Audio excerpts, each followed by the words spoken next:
In the year 2016, there was the headline-grabbing announcement that Black Lives Matter was receiving a donation of 100 million US dollars from the Ford Foundation. In the United States of America, legally, any charity that has more than a few $1,000s to its name has to file what's called Form 990, a type of tax form for the government reporting how much money they've got and what they're doing with it. In their filing for the year 2017, they're showing only $89,000 in total spending, only $24,000 on executive compensation, so salaries for the people who run this organization. And the only name you can find of someone receiving a salary is Robert Ray Barnes. Google as much as you'd like. If you look around for Robert Ray Barnes and Black Lives Matter, about the only information you can find is that he is the person whose name is on their tax form 990. He's not someone we can find political lectures on YouTube from.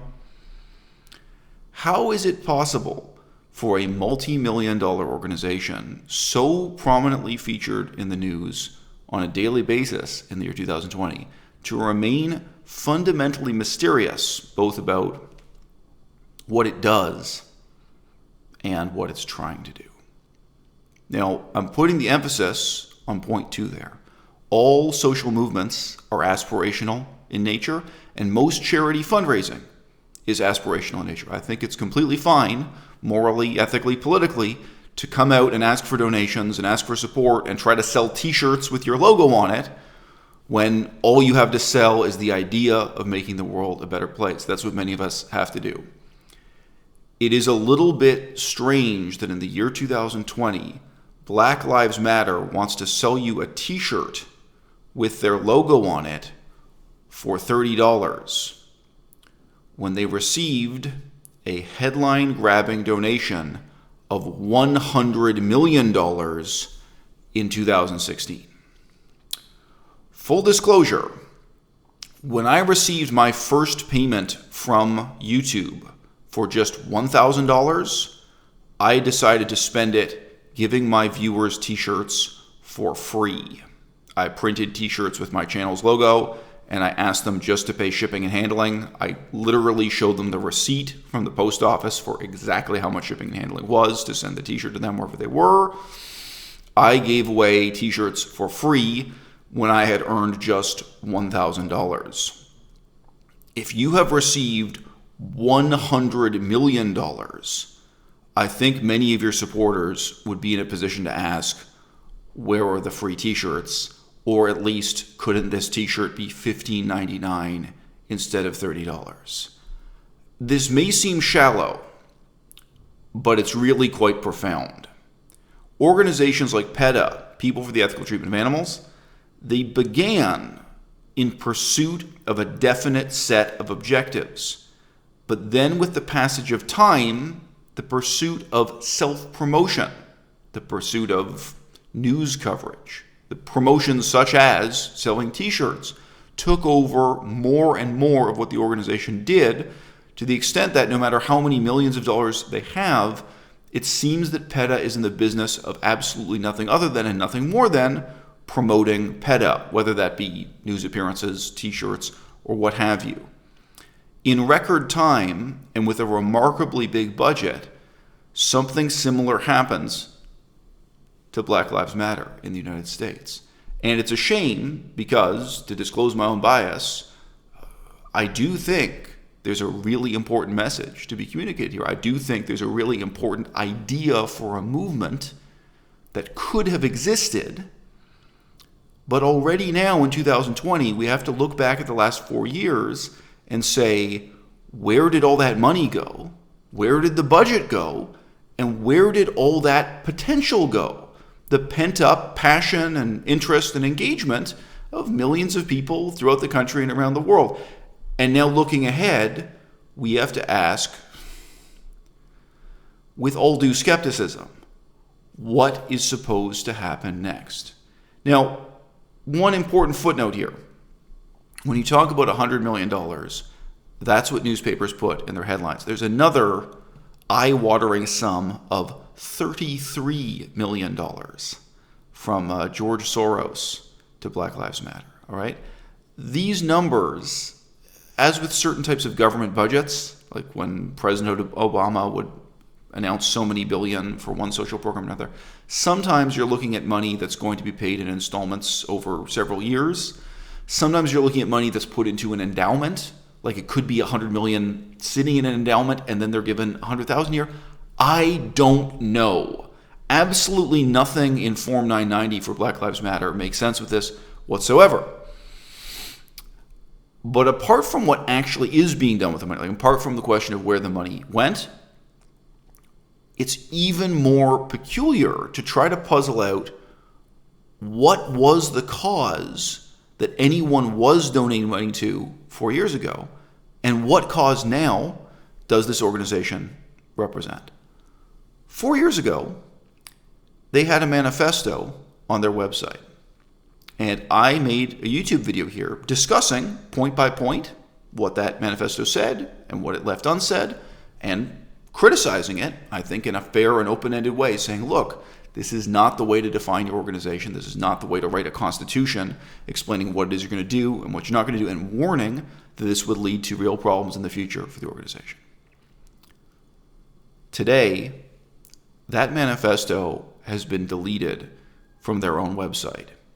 Not just the page was uploaded to the time. There is no trace of that manifesto for Black Lives Matter more. There is no definition, no constitution.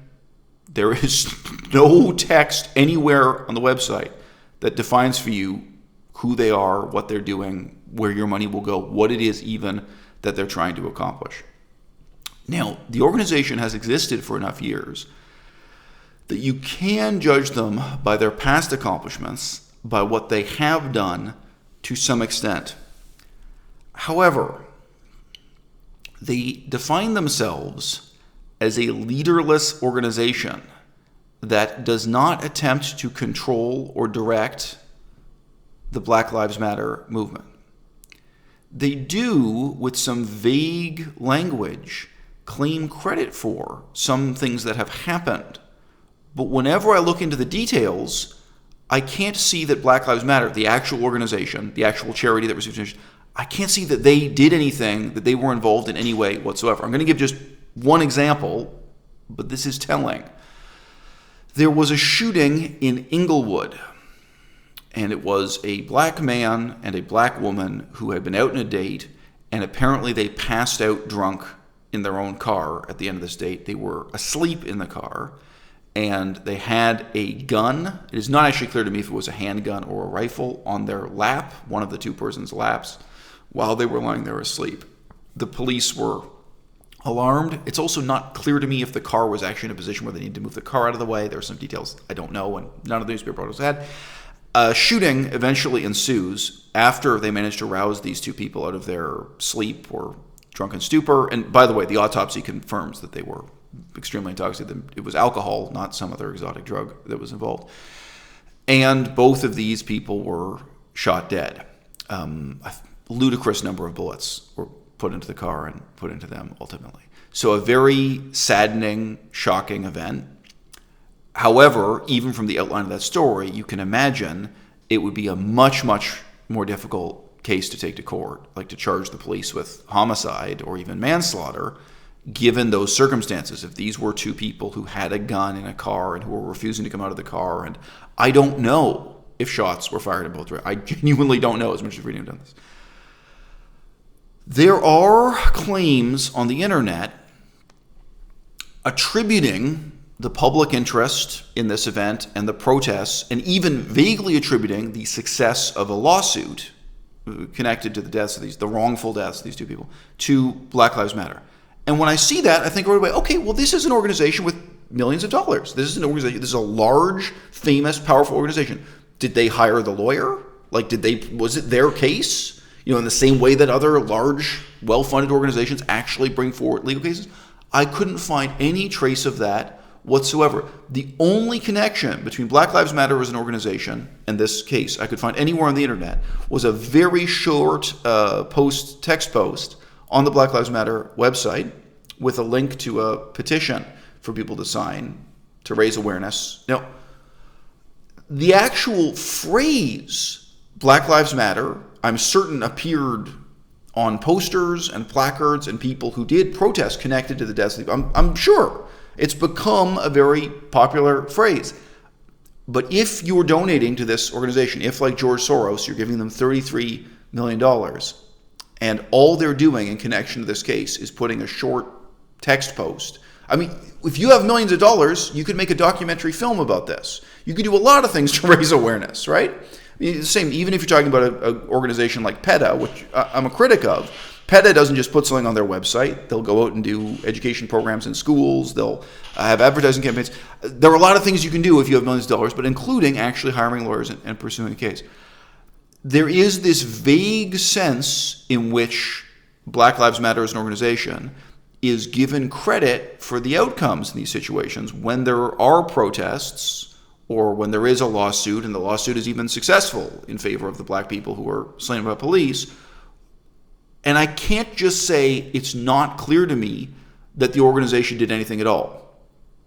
On the contrary, what I have to say to you is, even investigating this, hoping to find something I can give the organization credit for. I wish I could come here on camera and say to you, they don't just sell t-shirts. They don't just paint their logo on race cars, NASCAR. They don't just do this kind of promotion. That they really are out there doing important things in these court cases or even in these protests. But I have to tell you, I haven't seen a single example where there's something tangible that they're doing with, again, more than $133 million of charitable support, a seemingly bottomless budget, an unbelievable level of sincere public interest and enthusiasm, a lot of people looking to this organization for leadership and hope. And they themselves say, in response to this, again and again what they say is, they don't provide leadership. They're not leading an organization. Rather than using the word leaderless, they have this cute word, leaderful. We're a leaderful. We let everyone lead themselves.